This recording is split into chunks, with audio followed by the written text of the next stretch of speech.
नमस्कार, मैं विशाल सैनी फिर से एक नए चैप्टर के साथ आपके समक्ष उपस्थित हूँ। तो चलिए शुरुआत करते हैं। आज हम सबसे पहले गिटार पर स्ट्रमिंग पैटर्न नंबर 4 सीखेंगे और हारमोनियम पर रघुपति राघव राजा राम का सेकंड पार्ट सीखेंगे और वोकल में राग यमन सीखेंगे। तो चलिए शुरुआत करते हैं गिटार से। तो चलिए शुरुआत करते हैं गिटार पर स्ट्रमिंग पैटर्न नंबर 4। इसमें आपको क्या करना है, जैसे मैंने आपको पहले एक फैमिली बताई है ई माइनर फैमिली, उसी पे आपको इस पैटर्न को प्ले करना है। ई माइनर हम पहले पकड़ेंगे और पैटर्न है down up down, up down up down, up down up down. ठीक है, सबसे पहले डाउन अप डाउन कैसे प्ले करना है।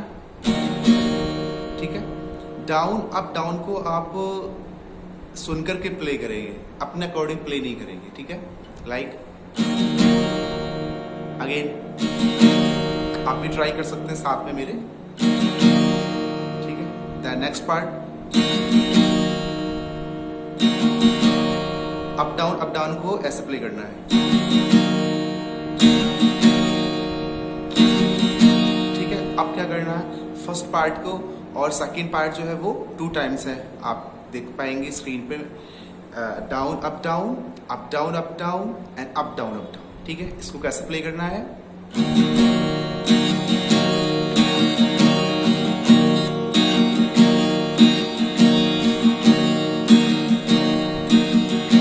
क्लियर? तो मैं उम्मीद करता हूँ आप इसको समझ करके अच्छे से प्ले कर पाएंगे। ठीक है, और साथ में आपको क्या करना है, इस पैटर्न के साथ में आपको ई माइनर पूरी फैमिली प्ले करनी है। ठीक है, तो मैं आपको पहले बता चुका हूँ, ई माइनर के साथ में D major then C major. तो उसको आपको कैसे प्ले करना है, E minor, D major, C major, again E minor. ठीक है, ऐसा आपको एक सर्कल बनाना है और प्ले करना है। ठीक है, तो मैं उम्मीद करता हूं इसको आप अच्छे से समझेंगे और सीखेंगे। Thank you. तो चलिए अभी शुरुआत करते हैं हारमोनियम या पियानो पर रघुपति राघव का सेकंड पार्ट।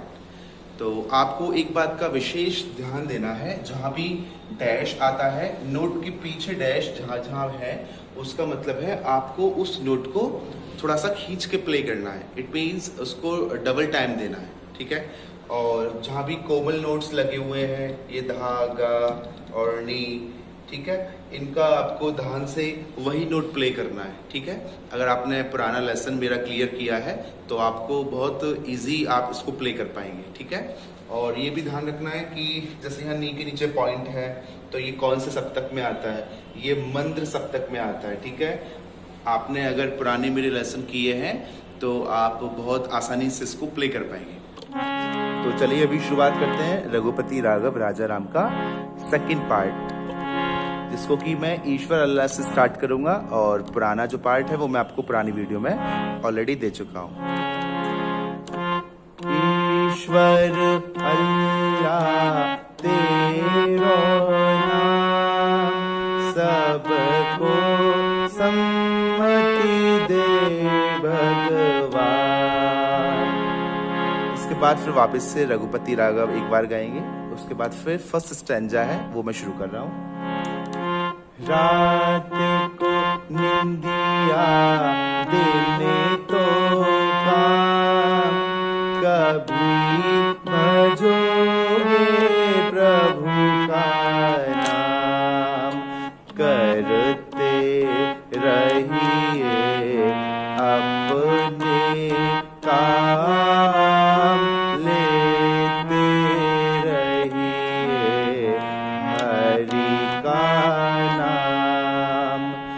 रघुपति राघव राजा राम, पतित पावन सीताराम।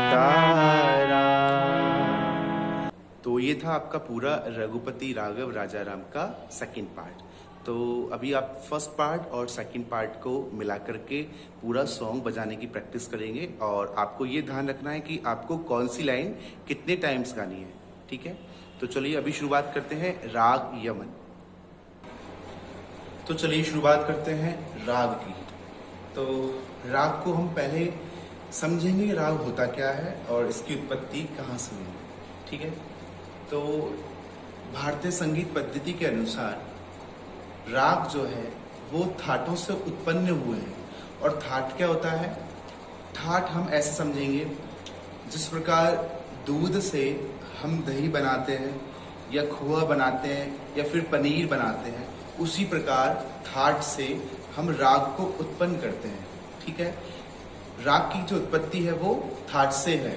तो थाट का मतलब हम ऐसे समझेंगे कि इंडियन क्लासिकल के अंदर थाट जो है वो मुख्य रूप है और ये गिनती में 10 होते हैं, ठीक है। तो राग यमन आज हम शुरुआत करेंगे। तो मैं आपको पहले बता देता हूँ कि एक राग के अंदर हमको क्या क्या पढ़ना है और क्या क्या समझना है, हमको क्या क्या माइंड में रखना है, ठीक है। तो आइए शुरुआत करते हैं राग यमन से। तो जैसे आप देख पा रहे हैं यहाँ लिखा है थाट। मैंने बताया आपको कुल थाट जो होती है वो 10 होती है और एक थाट से काफी सारे राग जो है वो उत्पन्न होते हैं, बनते हैं, ठीक है। तो ये जो राग यमन है वो थाट कल्याण से बना हुआ है, ठीक है। और इसकी जाति जो है वो संपूर्ण होती है। इसका मतलब होता है कि आरोह में कितने स्वर दिए हुए हैं। जैसे मैंने यहाँ लिखा है आरोह, तो यहाँ लिखा सा रे गा मा पा धा नी सा। इट मीन्स कंप्लीट है, कोई भी मिस नहीं है, तो इसलिए संपूर्ण। और दूसरा संपूर्ण लिखते हैं अवरोह के लिए। अवरोह में कितने स्वर मौजूद हैं, ठीक है। अगर 7 स्वर मौजूद हैं, 7 स्वर कैसे गिनेंगे? 1 2 3 4 5 6 7, ठीक है। इस 7 को इसलिए काउंट नहीं करेंगे बिकॉज पहले वाला हम 7 एक बार काउंट करते हैं, ठीक है। अगर 7 स्वर मौजूद हैं हमारे आरोह में तो उसको हम संपूर्ण बोलेंगे, ठीक है। अगर कोई एक स्वर अगर मैं यहाँ से हटा लेता हूँ, ठीक है, तो हमारे पास 7 में से एक गया तो 6 बचा, तो 6 को हम बोलते हैं षाडव, ठीक है। संगीत की भाषा में उसको हम षाडव बोलते हैं, ठीक है। और अगर हम 2 स्वर यहाँ से अगर मिस कर लेते हैं, ठीक है, आरोह में से, तो हमारे पास 7 में से 2 गए तो 5 बचे, 5 स्वर बचे। तो 5 स्वर अगर होते हैं आरोह में तो उसको बोलते हैं ऑर्डर, ठीक है। तो 5 को ये याद रखना है हमको कि 5 स्वर होते हैं तो ऑर्डर होता है और 6 स्वर होता है तो षाडव बोलते हैं और सारे मतलब 7 स्वर हैं तो उसको संपूर्ण बोला जाता है, ठीक है। तो उसी प्रकार मैं आगे आने वाले रागों में भी इसका जिक्र करूंगा। अभी तो क्या है, आरोह अवरोह में हमारे पास कंप्लीट है इसलिए इसको संपूर्ण बोला गया, ठीक है। वादी स्वर क्या होता है? वादी का मतलब होता है वो स्वर जो उस राग में सबसे ज्यादा प्रयोग किया गया है, ठीक है। सबसे ज्यादा इस राग यमन में गा का प्रयोग किया गया है इसलिए इसका वादी स्वर गा है। और संवादी स्वर का मतलब होता है वादी से थोड़ा सा कम प्रयोग में आने वाला स्वर, ठीक है। वादी सबसे ज्यादा, संवादी उससे कम, और अन्य स्वर है वो एक समानता रूप से उसका प्रयोग किया जाता है, ठीक है। और समय, हाँ, टाइम का मतलब यहाँ होता है हर एक राग को गाने का एक पर्टिकुलर टाइम होता है, एक निश्चित समय होता है, ठीक है। तो राग यमन का जो समय है वो 6 से 9 का है, इवनिंग टाइम में, ठीक है। अब आप सोचेंगे कि क्या फिर हम राग यमन का जो रियाज है वो सिर्फ केवल रात्रि में करें, इवनिंग में करें?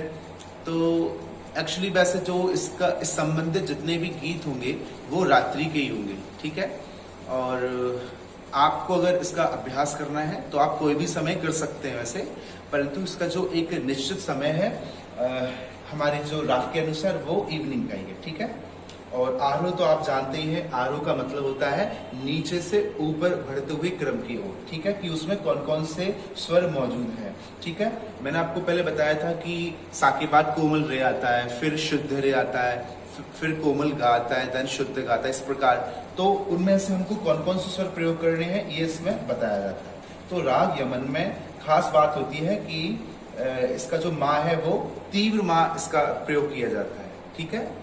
तो तीव्र मा प्रयोग होता है आरोह में और अवरोह में भी तीव्र मा का प्रयोग होता है, ठीक है। उसी का same to same descending order अवरोह होता है, ठीक है।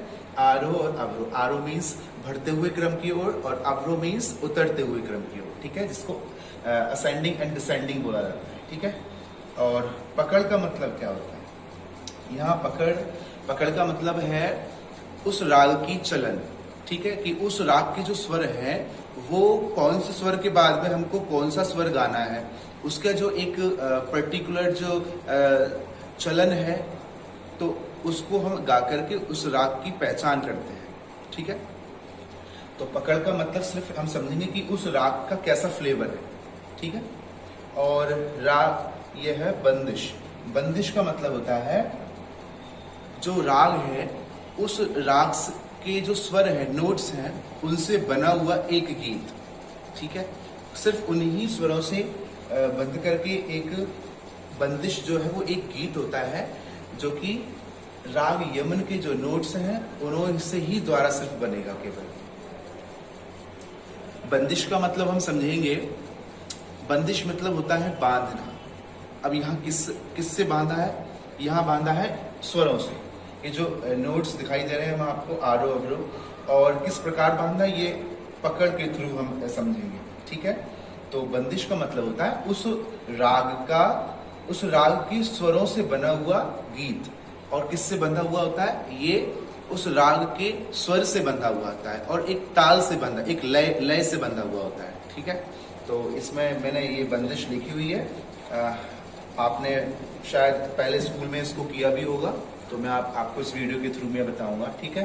तो राग की मैंने पूरी डिटेल आपको बताई। इसमें हमको करना क्या क्या होता है, देखिए आरोह और अवरोह का हम गा करके अभ्यास करना है हमको, और पकड़ को हमको याद करनी है, ठीक है। कोई भी अगर हम राग यमन संबंधित कोई चीज गाते हैं तो ये जो पकड़ है इसको पहले गाया जाता है, ठीक है। हम चाहे तो इसको आकार में गा सकते हैं और या फिर ये नोटेशन के थ्रू भी हम इसको गा सकते हैं, ठीक है। तो मैं आपको भी आरोह अवरोह और इसकी बंदिश पकड़ के साथ में बताता हूं। तो चलिए शुरुआत करते हैं आरोह।